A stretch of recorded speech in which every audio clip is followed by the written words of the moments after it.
Welcome to Talking Mopars, episode number 106. I finally got a chance to do another Facebook live stream with some of my friends from the Motley crew of Mopars. We had Chris Maddox from the Mad Fro Monroe and Big Blocks Garage podcast, Blake Anderman from DIY Hemi, and of course, Johnny Mopar. We also had my buddy Trevor join us for a little bit as well. This is part 1 of 3 since we went nearly 3 hours, and we had a great time and hope you will too. So without further ado, if you are a Mopar enthusiast, then you are in the right place. Don't go anywhere. You're tuned into the best Mopar enthusiast-driven podcast on planet Earth. And I am your host, Chris Albrecht, better known as the Mopar Hunter, and this is Talking Mopars Live.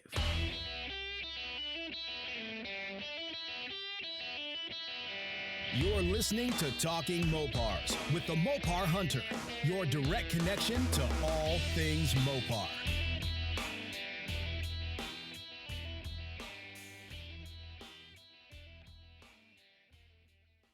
What's up, everybody?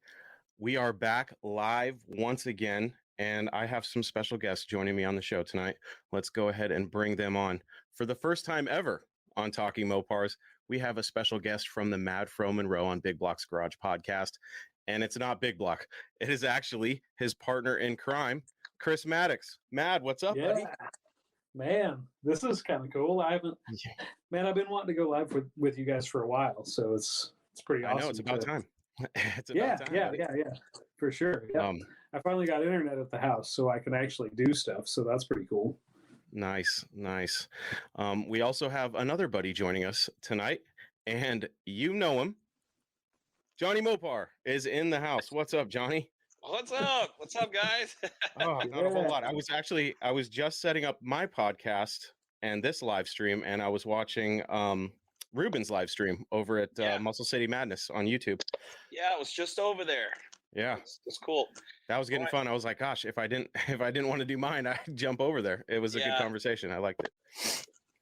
Yeah, he was he was saying maybe he was wondering if we could combine them. I'm like, I don't know, but I think Brian's going to be popping over here trying to convince you to go over there. Maybe after your live, so we'll see. Absolutely, yeah, I'm down. He goes, how long does Chris go for his lives? And I go, he's almost as bad as you. He goes like 2 hours, but you go about 4 hours, and then your live stream ends, and then you start another one. Yeah, Brian, the last one I saw that he did, because he keeps inviting me, but I'm always busy or something's going on. I really wanted to join him on one of his last ones, and it was like, I remember I tuned in, it was like 4 hours or 5 hours in. I was like, geez, you guys are insane. Yeah, and he's like in the middle of the country somewhere, so he starts early. Because there's been a few times he's done not his live, but his other show, and it's like 4 p.m. I'm like, shit, I'm still wrenching on cars, man. Yeah, I think one time I was doing something. I was like, he's going live now? What's going on? Yeah, that's crazy. I think we're gonna have some other buddies join us here in a little bit, but for now, Johnny, we'll get to you in a minute. Chris, for the people that don't know who you are and what projects you have and how involved you are in Mopars, go ahead and let everyone know. Wait. Okay. Well, Chris, what are you in the Mad Fro Monroe? Are you the Mad? Are you the Fro? I'm the Fro? I'm the Mad. So we got the Maddox there. The last name. So, As far as Mopar, I've been Mopar pretty much my whole life. My dad was a big Mopar guy. He got me started when I was 9-10 years old. I've got a 1950 Chrysler that I'm going to build for the wife. I've got a 69 Dodge Stepside that I'm building currently for me. It's going to have a big block in it. It's kind of old school 70s style, yellow plug wires. It's going to be, white headers. It's going to be the whole deal. I've got a cast aluminum Y-end intake sitting right next to me here. With the nice purple and polished brawler. Yeah, it's gonna be sweet. Got the Holly. Yeah, buddy. Gonna be a pretty sweet build. So it's kind of a 70s style. Pretty inspired. My dad had a 72 Charger when I was like way young. That inspired me. So that's kind of where that comes from. Getting the cues from that a little bit. I've got a 2015 Challenger that's kind of my dream car, if you will. My dream car was a 72 Challenger, but with a Hemi and a 4-speed, that's unobtainable. So I've got a 15 that's got the Hemi in it. So it kind of makes up. I've got a 91 Mitsubishi Mighty Max, which is technically a Mopar because Dodge Diamond owned Star Mitsubishi at the time, right? Yeah. So I'm actually working on trading it, hopefully for a Ram Charger at this current moment. I'm kind of in talks with a guy, so wow, fingers crossed. Man, I'd love to get a Ram Charger, but that would be an epic trade. That would be an epic trade. It'd be pretty great. Like it's kind of rusty. I mean, the Mighty Max is in way better shape than the Ram Charger, but my dad had a Ram Charger when I was a kid. It was black and gray. It was the two-tone. It was 4-wheel drive. It had the 360 in it. This one's a 360. It's black. It's got the big back window though. I love the big back window Ram Chargers. So hopefully we'll see what happens. What year is it? It's a 87 that I'm working on trading for. So the non-removable top, right? Non-removable, big back window. That one of my coworkers was pretty disappointed that it's the non-removable, but I like the big back windows. That's a selling point for me, actually, and it's got the turbine wheels, so that's pretty cool. Yeah. So we'll see. From what I understand, those tops are ridiculously heavy, and you need two people to take them off unless you have some sort of contraption like an engine hoist or you need like a gantry crane. I mean, they're all steel. I mean, they're freaking heavy. Yeah, stupid heavy. So I'm not interested in removing it anyway. I kind of want it because it'll tow my camper way better than the Mighty Max does. So we'll see what happens, but I'd love to have it. So we'll see. We'll see. I've been kind of in talks with him all day. He's somewhat interested in the Mighty Max, but he wants something that's not a single cab, so that doesn't really fit. But anyway. Awesome. Let me ask you a question. Yep. Did you get Big Block into Mopars, or was he like, how did that work out? So it's kind of funny because he had the C10 whenever we met. Okay. I think he was mildly interested in the Mopar stuff because that Duster he's been interested in for way longer than I've known him. I've only known Matt for, what is this year, 21? So probably about 5 years. It's been a minute, but no, I didn't really get him into the Mopar deal. It just kind of organically, we both kind of meshed up with it. My passion's way older than his, but that said, he's only 6, 7, 8 years into the car deal. I'm 20 years into it, and I'm only 30, so it's one of those deals. But no. It just worked out. It's kind of funny because I would like to claim that, but Matt found the way himself, I think. Every time I listen to your guys' podcast, I part of me is like, God, I wish Fro would just jump on board, but I don't think we'll ever sell him on a Mopar. Fro is so unique and individual in his taste. I try to paint him as the GM guy, but he's really not. He kind of is interested in everything, but he'll never admit Mopar just because he and I are friends and he doesn't want to give me that satisfaction. Yeah. I remember you guys were talking about F8 green and you were talking about paint codes and stuff, and I was like, Fro, you're killing me right now. Right. That's funny. What drives me crazy, his car is like it's a Ford, right? It's like what was it? Is it a Galaxy? He's got a 65 Fairlane four-door that he's working on. Fairlane. Yep. Right. And I've seen pictures of it, and it actually is like really nice. It's a sharp car. Yeah. And he will not buy into the whole patina thing. He's like, well, I'm not driving the car like that. Like, I got to paint it. And it's like, oh, man, you're going to ruin it. It's so the perfect. Good thing is he's not going to paint it to the 10th degree, right? Because the one thing that he'll always acknowledge is the door. When you look at the driver door, you can actually see some patina on the driver door where his grandpa's arm used to lay whenever he was driving it. And he's never going to paint that. He might paint the rest of the car. That part's going to remain original, I think. he and I agree. We both love patina. What we hate is fake patina, and I don't like clear coated patina either. That's a huge thing that people seem to be arguing about. If it's Yeah. patina, it doesn't need clear on it. And if you put clear on it, then it's not patina, in my opinion. Well, it's tough. I'm kind of in that boat right now because the 68 Charger is very patinaed, and Mm-hmm. I actually did clear the floorboard and the trunk floor to try to protect it and keep it from, the rust from progressing. Yeah. It's fairly solid, it does have some pinholes through it, but I'm torn on the outside of the car because I don't like really shiny clear over patina. I do Right. like kind of the matte color over the patina, which kind of, it doesn't look shiny. It's a little shinier. It's shinier than original patina, obviously, but it's not like polished, gleaming Right. rust. Yeah. And I do like how it darkens the rust surfaces and stuff. So, but at the same time, it's like I don't know. I do like both, and I've seen both where I don't like it. So I'm a little worried to put clear on it and kind of ruin it, and then I'm like screwed. I can't really go back. So Yeah. for Yeah. now, the outside's going to stay. Yeah, and I like real seasoned patina. The 50 is black and it's got some rust, and it honestly, the patina that it has looks pretty good. I'm going to do red wheels with baby moons and just leave the black and patina that it has. I don't think I'm going to clear it whatsoever. It's the wife's car, so ultimately it's her decision. But what the goal is I'm going to put a 5.7 in it with an 8-speed with a truck rear end, and it's going to be the tow rig. So I think it'd be hilarious to see the 50 towing the 69 step side with the big block in it, and people be like, "The car's pulling the truck? What is the deal there?" Right. So I think that'd be a lot of fun. What do you think about polished original paint? Like if you've got a patina car, it's got surface rust, say on the top edges of the car, but the sides are still solid paint. Would you polish that and buff it out, or would you leave it dull?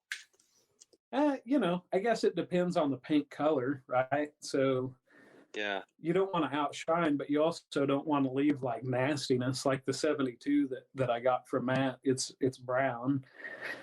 What? You could polish that, it would look good, but if you polish black and you've got like shiny, nice black paint on the side, and then you've got patina rust on the top, it might be, I don't know. I don't know how that would work. I guess I'd have to see it on somebody else's car and then make the call myself. If you look at the Mr. Norm truck, okay, I always thought, like, when I first saw it, I was like, is that clear coated? And it's not. Actually, what Murray did to that thing, and it looks great, is he just got some of the cheap turtle wax and just waxed it. And it really did the patina a lot of justice. And so far, it's preserving it. I'm actually thinking about doing the bed just because I've noticed that that's the only place, since the truck is outside right now, that's the only place that I see the rust starting to pick up a little bit, not in a bad way, but you know how it starts spreading a little bit. I've seen the surface rust spread a little bit. So, but it's not spreading on the parts that have been waxed. So I think I'm going to do that to the bed just to preserve it a little bit. But they have all sorts of products now. Like I know people use linseed oil. My buddy just did that to his tin grill, and it was faded black. It's been in the desert climate of Washington on the east side of the mountains, and it shined up really nice. It was actually the truck I was supposed to buy before Mr. Norm, but he got it. He has it now, and it shined up real good with linseed oil. The three of us have different problems because you're in Washington State, Johnny's in California, and I'm in Arkansas, right? So there's a lot of different climates, I guess. If I lived in a more rust-prone environment, then I would be more interested in preserving everything. We don't hardly even get snow here. I mean, 3, 4, 5, 6 times a year, but it's never more than a few inches at a time. Johnny's so laughing. We don't have a lot of salt. There's not anything that's really corrosive around here. So we get snow like every 10 or 12 years.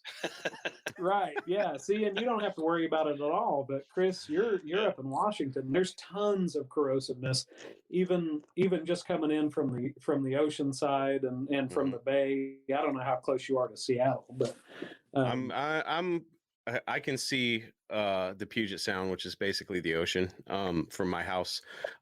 It's weird because I've seen cars that have sat in dirt out here that aren't as rotted as you would think, and I've seen some cars that have sat in driveways and just rotted away. It's super Yeah. weird. But east of the mountains, it's super dry. It's almost like a California or an Arizona climate. Right. Super dry, real deserty. High So desert, cars out there stay preserved pretty well. Yeah. Washington gets a bad rap, but like I said, I've seen some cars rot away, and I've seen some cars, for some reason, stay preserved. I've heard stories about people pulling cars out of blackberry bushes that have been there for 30 years and they're not completely rotted, which is crazy to me. But it just, I guess it really depends. You know, if your ground is wet constantly, and once the grass starts growing up underneath, like from all the moisture and stuff, that's when I've seen more problems. But I bought a parts car, a 70 Dodge Coronet 4-door 318 car, and it lived its whole life in Venice Beach. In fact, I bought it out of Venice Beach, and the guy I bought it from remembers the car like as a kid and growing up and stuff. The car was around town all the time. He ended up with the car, and it was just too roached out. But it was really weird because it was a beach car. You know, it had a lot of the ocean salt that would come onto the roads and stuff. And it rusted weird, man, because like behind the rear tires where you're basically kicking up mist off of the road into the car, it rusted up in those areas really bad. But I'm trying to think. I think up in like the fender area and stuff too. In the fenders, there was some rust coming through. And then, but like on the surface, like the lower quarter panels, it started cracking and getting a little bit of rust. But it, as wiped out as underneath the car was, you would think that would be totally gone. And it wasn't. It was still kind of like hanging on. And the back rear window corners were still kind of hanging on. It was just weird because areas where you normally don't see rust were completely rotted out on this car, you know. Wow. And then areas where you would expect to see it, it wasn't as bad. It was still there, but it wasn't as progressed, you know. Yeah, I've got that going on with the cab that I bought for the 69 for the step side build. I bought a cab because I was going to put my cab on an 84 floor pan and try to get the heat and the air box and all that stuff. But turns out the measurements don't work out very well. It's not going to fabricate together the way I hoped. So I bought another cab that's got somewhat of a floor pan. The weird thing is my cab has some pretty solid pieces, you know, above the fenders and below the cowling and that kind of stuff that are all really solid. And then the cab that I bought, those are all rusted out. And then, you know, there's places in the overhead in my cab that are all rusted out that are completely solid on this one. So it's like everything that's rusted on my cab is solid on the cab that I bought, and everything that is solid on the cab that I bought is all rusted out on mine. Right. So I'm going to make a pretty good solid cab out of the two. But it's really weird because I live on the Missouri-Arkansas line. I bought the cab from an hour away. It's not like I had to drive, you know, way far north to go get it. And they're just like oppositely rusted. It doesn't make any sense to me, but I mean, yeah, that's good though. A whole lot easier. But got everything you need. It's range, yeah. All right, boys, we have another buddy joining us, another member of the Motley crew of Mopars, Blake Anderman from DIY Hemi. What's up, Blake? My man Blake. What's up, guys? Oh my. Dang, What's man, look at up? that office. There That he looks is. professional in there. Right? Wow, Something. look at you. CEO. I feel I know. I feel like I have my church clothes on. I'm only showing you the pretty side. Right. Johnny, I got to ask you while it's on my mind. Tell us about duct tape drags, because the three of us went to Mo Party, so I'm sure you've heard enough about that. But we got to get this inside scoop on duct tape. I think it was off the hook. You know, it kind of depends, I think, on what you're going for, what you like, and the people you go with. You know, I think that makes the experience. But it was pretty awesome. It was pretty awesome. loved the fact that there was so many ratty cars, and oh my God, there was some like really slow cars there. So like you could literally bring anything and be competitive. All right. I remember this LTD made a pass, and I felt like I can run down the stands and run across the drag strip faster than he could. I mean, it was like so slow going down the track. It was hilarious. But it was really awesome. So there was one race, I can't remember the cars, but these cars were so slow, but they were so equally matched. And I mean, the whole grandstands, everybody is standing up because it was just like they're going by us side by side, and everybody's standing, watching and cheering, waiting to see which side of the light goes on, the winner side, who won or whatever. But yeah, it was pretty awesome. It was pretty cool.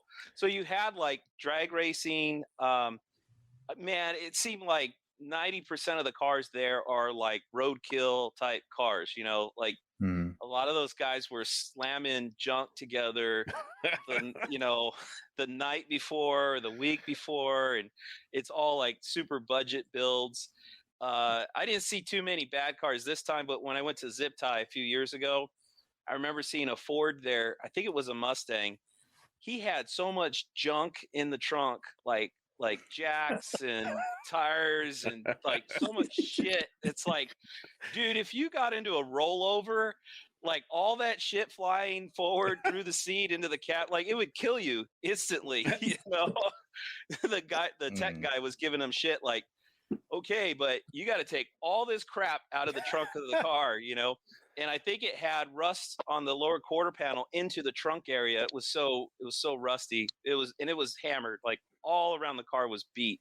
But Burnout Box was really awesome. That was kind of a pleasant surprise. It was actually pretty cool because my wife and son had left, and then when they came back, they started doing burnouts, and I was parked really close to where the Burnout Box was. So I could see my son like perking up because he's like, something's going on over there, and he doesn't really know what's going on. He sees all the smoke and stuff. And I'm like, all right, cool. This is cool. He's interested in this. So I go, you want to go check out the Burnout Box? And he goes, yeah. So we went running over there to see it. And it's freaking phenomenal, dude. I wish I got video of it. I didn't. The best guy in there was a Dodge Dakota. This guy had like I'll call it, I think it was like a 90s, early mid 90s Dakota, kind of the roundish ones. Okay. Mm-hmm. Oh, dude, this guy, he had skills too. He was just roasting the tires, and he was sliding like here's the wall, and the tailgate of the truck is just like sliding right alongside of it, man. And the headers on this thing were just cherry red. Like they were glowing red under the truck. He was just ripping it so hard. It was awesome. It was awesome. Wow. And I didn't record it. It's like, damn it. When we were at Mo Party, the only live video I was able to get was the burnout contest. That was the only one I could get from beginning to end. I was like, well, I guess if I get one video, it could be the burnout contest. Albrecht was so mad the whole time we were at Mo Party that he I can't even. I dropped the ball so hard, but thank God Chris and Matt were there getting some amazing content, so I was happy for them. And there was a point where I was just like, I just need to just take this in and just make sure that I'm ready for next year. Which means I'm not going to be. I was too obsessed with live. If I wasn't so obsessed with live, I could have just been recording content, but I let it get the best of me. I was like, damn it, because that's my bread and butter is the live streams. And I'm not when I go to SEMA this next week. I'm not going to focus on the lives. I've got my GoPro stuff ready, and I'm going to get after it with that. So we'll see. I might go live a couple times just to see, because Vegas is a little bit better. I had more success, except for it was so hot when Johnny and I were there. My phone kept overheating and just shutting down. So that screwed me there. So I've learned a bunch of valuable lessons this year at these events. Yeah, I think I mean I've learned some stuff too. I mean, like that. Like I wish I got more video of some things, and I don't know why I didn't think about it, but like I didn't really realize it. But I rode with Ruben. Ruben went down the track in his '69 Roadrunner, which was really cool. He was having some ignition problems, so you can hear it in the video. Like the engine's, I don't know, electronically cutting out or something, but it was still a blast. and then I noticed, like, I see some of his videos. He was like jumping in rides of like anybody he can get into the passenger seat of. He was riding with everybody, and I'm like, why the hell didn't I do that? Yeah. Yeah. You know. So I think next time I'll be asking for some rides and see if I can jump in on the passenger seat. You know, but yeah, dude, it was a blast. I had a lot of fun. I enjoyed it. Now, I will tell you this, if I could do it all over again, I wouldn't take the Charger. I would take something that ran, and even like the D100, which isn't very fast, but it's like super reliable. It'll make passes down the track. It'll probably beat 80% of everything out there because there's so many slow cars, you know. So that would have been cool to do. So, and I'm like excited of all these things I want to do, because it's like I want to bring the Charger back running and, you know, hammer it down the track. I'm kind of focused on the Duster right now, so I'm trying to get that to the track. So I'm like, I'd love to bring that to the track. Then I have like the club car, the Belvedere. I'm like, oh, dude, I got to get the 383 into that car and get that in the burnout box. Like, you know, that would be awesome. Mount GoPros all over it and stuff, and put like, you know, four guys inside of it, just sitting there. So, yeah, it was cool. It was off the hook. It was pretty cool. Did General Mayhem make a pass or no? General Mayhem wasn't there. So oh shit, I didn't know that. Yeah, it was kind of a bummer. I actually like talked to Freiberger. I recorded it. I haven't posted it yet or anything. I don't know if I will, but yeah, it was kind of humbling. I mean, here's the thing. It's like, and don't get me wrong, right? I'm not like not knocking those guys in any way, but it's like, for me, it's like, this is the most important thing going on, you know, getting the Charger to the track, you know, and it's like, well, I want to be there when General Mayhem's going to be there, but you know, those guys got their own agenda. I'm nobody to, you know, roadkill and stuff like that. And so, well, hang on, you say that, but Roadkill Garage just shouted you out a couple of weeks ago. If it wasn't for you, Johnny, General Mayhem would not exist. And we might still be able to buy cheap Chargers. Okay, no. I shared this in our group chat, but there's no one else in this call right now that has a Hot Wheels modeled after a car that they used to own, okay? I just want to point that out. Yeah. That's pretty friggin' awesome. Hey, I did come up with that paint job. Just did. So clear. My paint job. That's legend status. Knock, knock. Hello, Hot Wheels graphics design team. Johnny Mopars in the house. Thank you very much. You guys need anything else painted up? I got it right here. You got a rattle can. Oh God. Yeah. Yeah. Crazy. So when I saw him, he said that, he goes, "Oh man, your hood isn't here. I think it was in Washington actually, where they're doing Dirtfish." Yeah. He said, yeah, as soon as we're done here, we're flying out there and we're filming. So the car is out there for filming that, and they did that, and they did the other Charger, Finnegan's Charger. Death Metal. Yeah, Death Metal. Yeah, the 2JZ. Yeah, that's hurting some feelings out there. Hey, listen, that 2JZ swap is awesome. As long as I got General Mayhem, I don't care. You can do whatever you want with that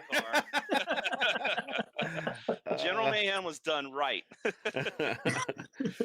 But yeah, you know, so that was kind of a bummer that General Mayhem wasn't there. You know, and when I was talking to Dave, he was like, I was like, man, so like earlier in the day, there's a guy that's buddies with Dave, and he bought like a Buick convertible or something that was one of the roadkill cars. He was there, and then he has a buddy, and so that buddy I bullshitted with for a while. He's a pretty cool guy, and I was like, man, I'm thinking about pushing my cars, because when I pulled in, I asked to be as close to the roadkill cars as possible.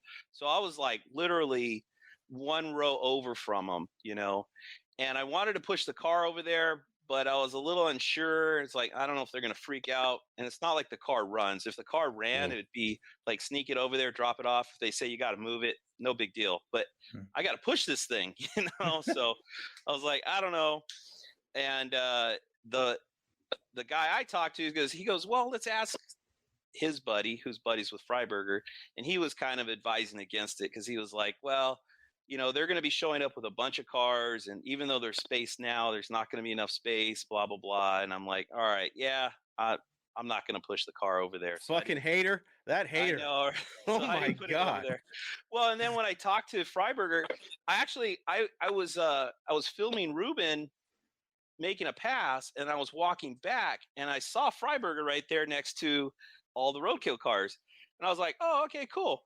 And there didn't seem to be a big line. So I was like, well, shit, I'll just bullshit with them. Well, there was like a couple of crowds of people, like families or whatever. So it took a little longer than I thought it would, but ended up talking to him. And I mentioned it to him about bringing the car over here. And he goes, the problem is like, people aren't going to get it. They're not going to really know, like, why is this car here?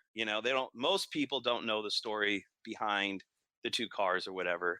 So I was like, all right, Mr. Big Shot, I'm I'm just kidding. My God. Who knows you? Right. No, but I was like, yeah, so there's a little sting to the ego there, but so there, it was a little humbling. And what it told me was like, look, you got to have your own agenda. Like trying to latch on to Roadkill and General Mayhem and like do this cool thing, which I think would have been cool. It's like, those guys have got their own agenda and their own plans with General Mayhem, and you're not involved in it. So it's like, here I am kind of sacrificing the event, not having a running car there by bringing the Charger. And it's like, the whole reason I brought it was to be there when General Mayhem was there, but Right. it didn't work out that way. So don't forget my this, lesson Johnny. was, next time it's my agenda. I'm doing what I want to do, and I'm going to participate in the event, whether that's the Charger or the Duster or the club car or the D100 or whatever, Can you keep going? I think you have a few more cars. But Johnny, You gonna flex on us again, Yes. Johnny? don't forget this, Johnny. Flex. Don't forget this. You are Johnny Mopar, okay? That's right. You know Right. what I One mean? and only. God. Hey, if it wasn't for you, General Mayhem wouldn't even be a thing, and Roadkill may not be where it's at right now. So you always have those bragging rights, whether they allow you to park next to him or not. Can But you tell Freiberger that so he can plan next year and bring General Mayhem? Well, I'll throw some 2 cents in there. I think you're right, Johnny, about sticking to your guns and doing your agenda. I think that's absolutely right. Do your thing. Yeah. But you do you. when the cloud gets big enough, eventually your agenda becomes their agenda. Yeah. So No, think of it that way. I think you're completely right, Blake. I mean, and don't get me wrong. Like, I don't like, David was really cool about it, Yeah. and he joked around about, like, your hood isn't here. So it's like, he's recognizing that, and I told him, I'm like, hey, well, if you want to see your heads, they're right over there. I don't think he actually bothered to ever go look at them, but That's he's okay. probably But so no. busy, From but, what you said, I mean, he seems like a really cool guy, and I didn't mean that He is. negatively. Yeah. Right. But No. when you push your own thing and you do your own thing, and the gravitation just pulls, eventually it's mutually beneficial, and it all aligns, right? Yeah. So I think it's really cool. He gave you shout outs. I mean, that's awesome. That's definitely awesome. That's awesome. Oh yeah, absolutely. I also felt like, I mean, I was excited about it. Like I said, I was there for the Charger, and a lot of guys. I try to make a little binder so people can look at pictures and stuff. To my surprise, man, like, nobody bothers to open it up. Really? Yeah, I was kind of shocked. I think people are scared when they go to a car event and there's anything to do with the car. I think people are scared to touch it. Like, everybody kind of keeps their distance, like no or matter the exact opposite, where they're touching your shit and they're getting yeah, into the car. yeah. There's only two. There's Got the only two keys? types, but people don't want to touch things. I don't think. Whenever we were at Maybe. Mo Party and we were sitting there, me and Matt were hanging out next to the CUDA on day 2 or 3 or whatever it was. Everybody like kind of walked up to the tent, but nobody would even say anything to us. And we're like sitting there like, Yeah. hey, if you want to talk, you can talk. Wouldn't even talk to us. They're just like checking out Blake's CUDA, looking. Oh man, it's a nice car, and they just walk on by like nobody wanted to say anything. Johnny, put it this way: we had stuff like all around the engine. We had parts. We had everything. All just we had T-shirts, parts, whatever, all draped all over it. Not one single item walked off. So they were afraid to touch anything. Yeah. I was surprised. But it was kind of cool. It was a good mix. There was people that did follow me on YouTube, so I was able to bullshit with them about just the YouTube stuff or the car. There was some people that were just like, hey, that's a cool charger, and just talked about the charger. And then it was like sometimes, because it is it's kind of a roadkill event, right? It's really all about roadkill, and it's about the cast, and so like any opportunity I had, I would try to talk about the story of the car and the hood and the heads and blah, blah, blah, but then after you kind of talk about it a few times, like let's say maybe 10 times, and you start to go like, I wish I was telling a different story. I wish I was talking about the car going down the track. You know what I mean? And the other stuff, I think, like you're saying, Blake, it'll just come. It'll be out there, and people talk about it on their own or ask about it. If guys had roadkill shirts on, I would talk about it because figured they like roadkill stuff. So it's kind of an interesting little trivia, little backstory or whatever. But yeah, dude, very cool. And Ruben's story, man, like off the hook, like total roadkill. He had all these transmission problems, and he was literally he said that he was practically excavating the transmission out of some guy's backyard, out of the dirt, to put into his car, hoping and praying that it would work. And the guy had no clue because he pulled it out of a junk car, and has no idea, never had it running. So he's like, I don't know if it works or not.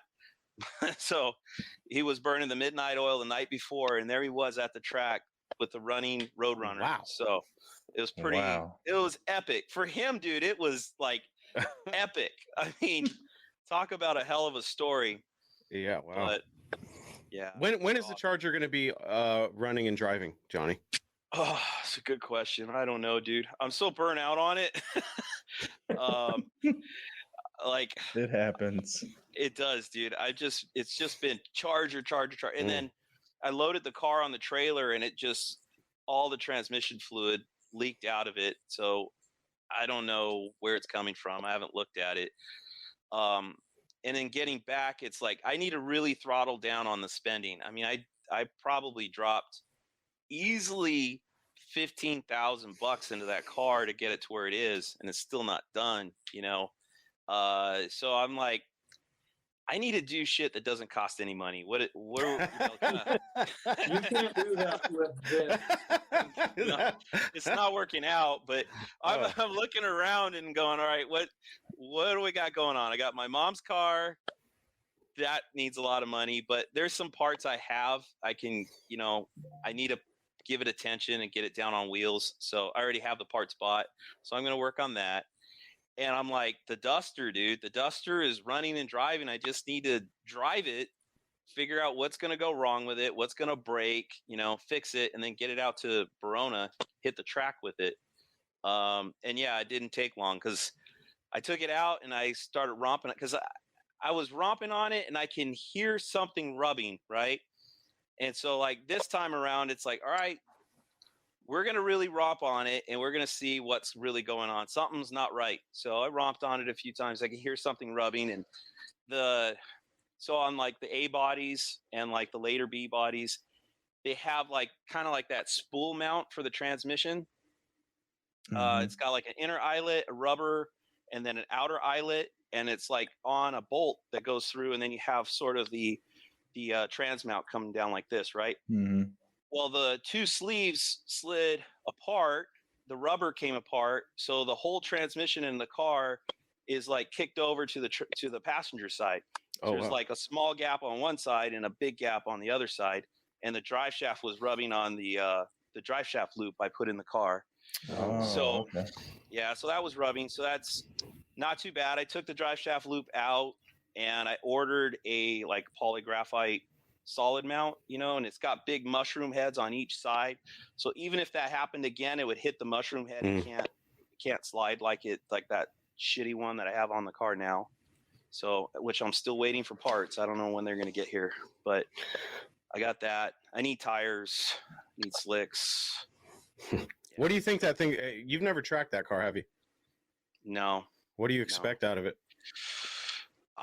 All I know is what I know. So my Coronet is my baseline car, and we just mostly have 8th mile tracks out here. So in the 8th mile, it went 8.1, which is about a 13-second in the quarter mile. I think this car is going to be probably about 150 to 200 pounds lighter. Of course, I think I've gained like 50 pounds from then to now. So maybe 100 pounds lighter than back then. The cam's much bigger than the cam in the Coronet. So I don't know. I think if it goes, I think it'll go low 12s. I think all dialed in. Maybe if I get out there and it runs 13 flat, if it was a quarter mile, or 8.0 or 8.1, my first pass, I'll be ecstatic, Awesome. And then I think I can tweak the car from there and get it to go faster and faster, with what I got, not having to throw more power at it or more parts at it, How attached are you to that A body, Johnny? Not very attached. Why? You want to buy one, or? No, I'm always just curious because I hear you like, oh, I'm kind of tired of the Charger. Let me just fuck with this A body for a little bit. Yeah. I'm just sitting here like, God, I wish I had that problem. Like, God, I'm tired of working on this Charger, Listen, I know that everybody has like this love affair for Chargers. I'm a Coronet guy through and through. I would rather have a 69 Coronet 10 times over than a 69 Charger. I know that's sacrilege, but man, Coronets are awesome. I love Coronets. They're different. I mean, I enjoy them just as much, I would say. Yeah. I like that they're different, Yeah. Well, you don't see as many. That's part of the reason I love them. Plus, I don't know. It's just that panel just looks so good, and the Chargers look good too. Don't take it wrong. I love the Chargers. Yeah. But the Coronets are just amazing. What about Super 69 B. Coronet wagons? How do you feel about those? Wagons. Listen. Me and Albrecht bonded big time over this at Mo Party. Wagons are the end all be all. If there's a wagon, I'm in. Period. End of story. Especially Coronet wagons. They're nice. Cool. How many of those do you have, Johnny? I have one. I have 169 and a 70 wagon. Oh God! Just 169 and 170. That's all. Just one. I just have a small dealership. It's no big deal. Johnny had Mo Party at his house while we were at Mo Party in Kentucky. Johnny needs like a cab over and like a 6-car hauler for duct tape tracks. Yeah, I did actually think of that. I was thinking like, man, I got all these cars I want to bring. I'm gonna have to get a big rig and just bring all of them. So. That's hilarious. We're just picking on you because we love you. It's all good, man. It is all so good. I do have a little bit of a question. I've been around a couple of celebrity cars. I got to hang out with Finnegan for a few moments at Tulsa Raceway Park during Rocky Mountain Race Week and be around Blasphemy, and that was awesome. So that's that car's cool. I like it. So Blasphemy is a little bit of a celebrity car. It's awesome to even be around those cars. I'm curious what it's like to birth a celebrity car. Like, I know that your car's, I know that the car that you had isn't exactly General Mayhem, but it is. It's visually, it is very much the same car. Right. So I'm a little bit curious. We've been around celebrity cars. All of us have. Yeah. It's awesome to even stand next to one. Seriously, standing next to Blasphemy was like euphoric. It was amazing to stand next to that car because it's one of my idol cars. I love that car. That's the single car that like roped me into Roadkill. I was watching Roadkill, and then when Finnegan said, I'm going to build this car and put a Hemi in it to piss off all the Chevy guys, I was like, I'm in 100%. Love this guy. This is my show. And it kind of roped me in, and I've loved that car ever since. So standing next to that car was amazing for me. But to own a car that ends up at the level of Motorhome 440, just majesty, what's that like? It's a trip, and it's a trip in a couple of ways. So, like, for example, like with Blasphemy, it's different. Like the guy. It's funny because the guy that they bought that car from, he actually lives out in Hemet where Mike Coffey lives. And I've actually sold parts to that guy. So I've talked to that guy and he's like, oh yeah, I used to own Blasphemy. And it was like a shell. It was a shell of a 55, but he's the original owner of it, but like what he sold them was such a shell, and then they've changed the car so much, it's like, okay, that's different. And then like I sold a Charger to Mike Coffey, who resold it to a guy that's it was a kid. It's like a father and son build, and they kicked ass restoring this car, and they actually painted it the blue my dad's car is, but so it's completely restored, new vinyl top, all blue. I think they put a 383 in it. Gorgeous car. But when we were at let's see, what was that car show? It was Mopars in May. It was over in like Riverside, but I think it was in Ontario this time.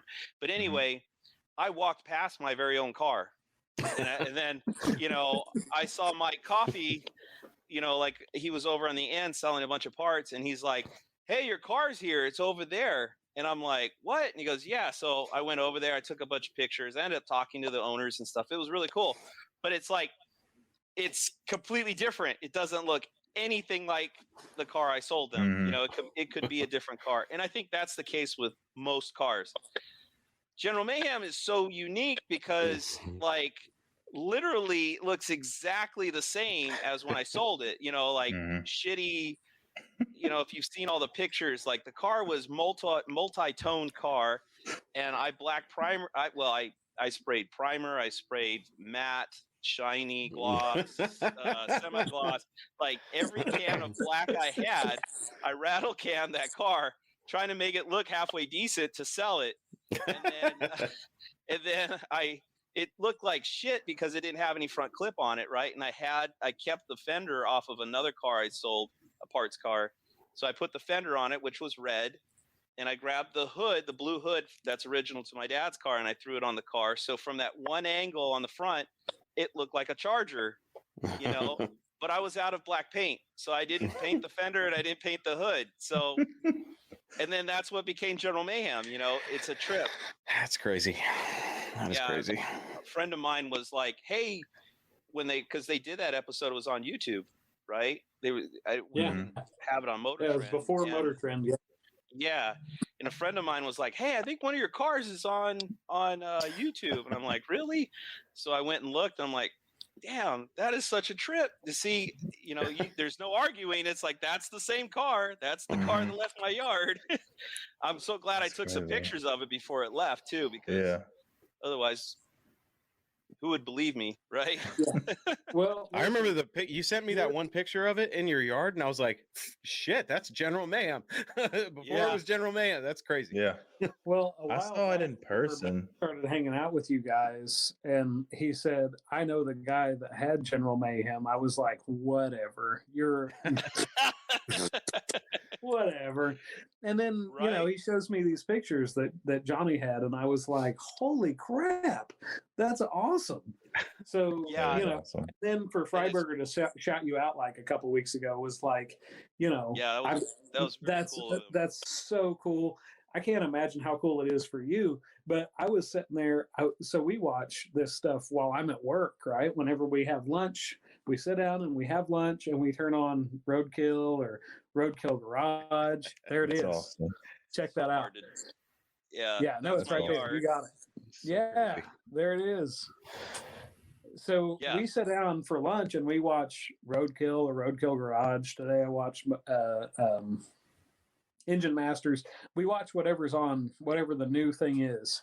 And a couple of weeks ago we sit down and we turn on Roadkill Garage, and David Freiberger says, "I got this car from trading a couple cylinder heads to a guy named Johnny Mopar," and I like freaked out. And the guys I work with were like, "What is wrong with you?" And I was like, "I know that guy. Oh my God, he got shot at by Freiberger." It was like a fangirl moment almost, but Maddox is a fanboy. Yeah. Oh my God! Oh my God! Oh my God! Oh my God, it's Johnny Mopar. That's my friend. I'm glad I think timing wise, it like sometimes things just work out perfectly, because like at that, I think when he filmed that, he was hitting up Mike Coffey and me for parts when they were working on General Mayhem. I think Put the 440 back in it. Yeah, it was before they were still tearing out the Hellcat motor at that time. And then the car was going to go to Birdsong, right? So, and it's hurt Blake so much. He could have helped him out so much with that. So I think it was around that time when he actually filmed that. So I was like actually talking to him, at the time, which was cool. It is I don't know, because after that, Steve Dulcich actually came and got all the parts, right? So don't even. Steve Dulcich is my hero. I want to be Dulcich when you're gonna hurt my heart. That guy is so cool. I mean, I out of all the characters, I mean, don't get me wrong, I like Dave Freiberger, but like Steve Dulcich is like one of the coolest cats you'll ever meet. I mean, he's just so cool. laid back. Yeah. And I heard, I don't know, because I had the family with me, so we left, but I heard he got like tore up and smashed Friday night. There's like a little bar there. They do a bonfire and beer, and I heard he was tore up the night before. So that's funny. So, I don't know. Yeah. But he was wandering around the next day. And he's crazy tall too. I don't know if you guys realize how tall he is. I bet he's like 6'3", 6'4", if I had to guess. Yeah, I'm 6 foot, and it's like when he came over that day, I was like, whoa. Like when you see people on TV, you have no idea how tall they are. That dude is definitely tall. But yeah, totally cool guy. Yeah, I thought Finnegan was really tall, and then I met him and stood next to him, and I'm only 5'8". Finnegan can't be. He might be 6 foot, but I doubt it. Like I stood next to the guy and was like, "Man, you look a lot taller." I didn't say it, but I thought on TV. Yeah. But man, those guys are so cool. I've never met Freiberger. I've interacted with him a little bit on emails from Engine Masters. I send not critiques exactly, but like, man, I would have liked to see this in the test. I would have I wonder what this would have been. And he always responds back, and he's super cool because he responds back with things like, "That's a really good question," or sometimes he'll tell you like, "We tested this, but it came out such and such, so we didn't really include it in the episode." He's super cool about that on Engine Masters. So I've interacted with him a little bit through email. I met, like I said, I met Finnegan in person. Super cool dude. I talked to him. He was like, he was so cool about it. Like I was freaking out and like talking probably 1,000 miles an hour, and he was probably like, "Oh my gosh, dude, just leave me alone." But he was super cool about it. I would love to meet Dulcich because like Dulcich is like, to me, that's the coolest dude on Motor Trend, and he's super cringy. He doesn't do anything like everything he does is super weird, and that's part of the thing I love about him. No, But I plus know what he's you're the talking about. Mopar god, like like you, Johnny. He's got so much Mopar stuff at his place. It's just like, holy crud! Like the way that Freiberger built the COVID 350 out of crap in his garage. I want to be able to build a 500 horsepower small block Mopar out of crap in my garage whenever I'm bored. It's like the ultimate goal. Hey, Dude. it's only a bottle of nitrous away. Just remember. Hey, you throw a 300 shot at it, and a stock 318 is going to be 500 horse. Well, I tell you, like, my buddy John Jones, him and Dulcich, like, they're cut from the same cloth. They do the same shit. Like, I swear to God, dude, you get like a piece of paper like this, and John will freaking out of paper mache, make a Hemi out of it or something. It's like how in the hell? Dude, I mean, it blows your mind. And I was watching. If you go into, I don't know if it's Engine. I don't think it's Engine Masters, but Steve Dulcich has on Motor Trend. There's like some short videos that he did. They're really they're pretty old, but he had like TA 340 TA heads. Yeah. And he was talking about how the ports were bigger in them, and they had to move the push rods out to go around the ports and stuff. Yeah. And he jigged up his own crap, like to bolt to the head so he can run a drill through. Like I think he fills the original hole. Yeah. And then he re-drills it so it's at an angle. So they basically makes TA heads. Yeah. So that was Engine Masters. Yeah, it was Engine Masters. Was it? Okay. Yeah. So they did a port and polish 360. And it was like they built like 500 and something horsepower out of this small block Mopar. And Dulcich ported and polished his own heads, cast iron. And he was like, all you got to do is move the push rods over 1.5 inches. And I was like, nobody can move the push rods 1.5 inches except for you and like 10 other guys on the planet. But he was like, it's not a big deal. You just fill them in and move them over. That's not how simple it is. Yeah, the guys.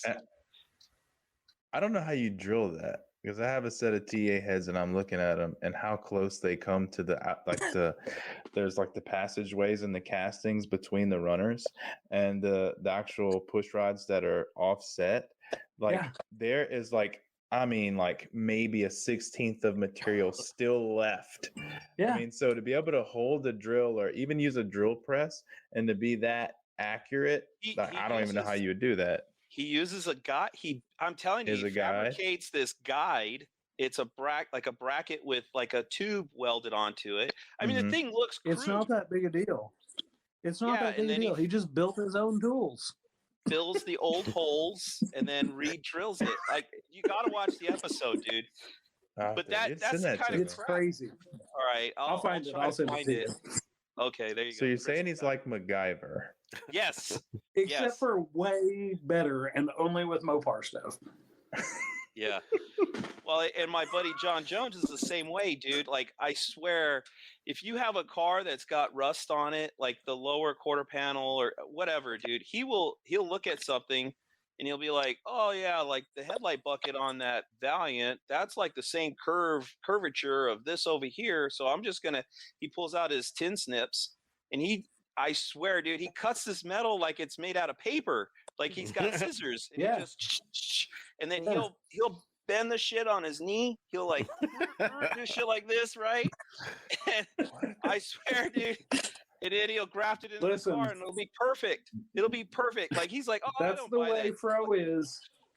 I don't buy those patch panels. That's the way Fro is with everything. So our buddy Fro's buddy that has this Malibu wagon had, the bumpers on the Malibu wagons, they're like this wide and the bumpers are this wide. And everybody just deals with it because it is what it is. And Fro walked up to this wagon and was like, man, the bumper'd look a lot better narrow. And his buddy was like, yeah, it would, but it's kind of a pain. And dude goes inside and does whatever, and then comes back out, and Fro's got the thing cut down and like welded back together and mounted up, and it looks perfect. Like he's one of those guys that just sees it and he's like, it's not that big a deal. You just cut it and weld it. And like, first of all, I'm not that good at welding. Second of all, I would have to measure it 27 times and I still wouldn't get it right. Yeah. And he's just like, yeah, whatever. It's not that big a deal. He's one of those guys. Yeah, that's John. I think Dulcich is the same way. I swear, dude. Like I listen to Dulcich and it's like I'm listening to John Jones. The same freaking guy. It's good to know those types of guys. Oh, absolutely. Guys. Yeah, it absolutely is. Yeah.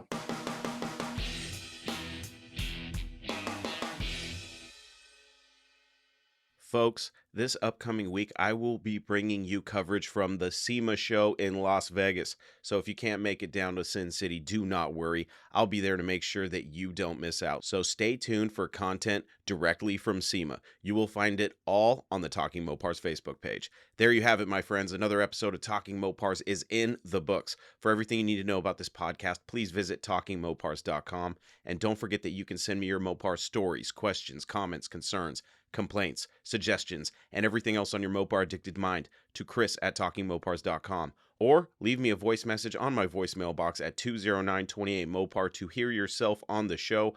Also, if you'd like to help support Talking Mopars, you can do that by picking up some merch in the Talking Mopars merch shop. You can order cool things like t-shirts, hoodies, stickers, mugs, and more. I even have a Talking Mopars neck gaiter so you don't have to look like a dork in that blue medical mask anymore. You can find the shop on TalkingMopars.com. You can also help support the show by becoming a Facebook supporter on the Talking Mopars Facebook page, and every month you will be entered into a fun monthly giveaway. That's it, my friends. Until we talk again, I am your host, Chris Albrecht, and that was Talking Mopars Live.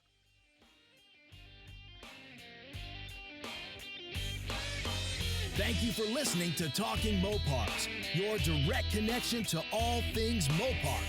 Until next time, remember, no Mopar left behind.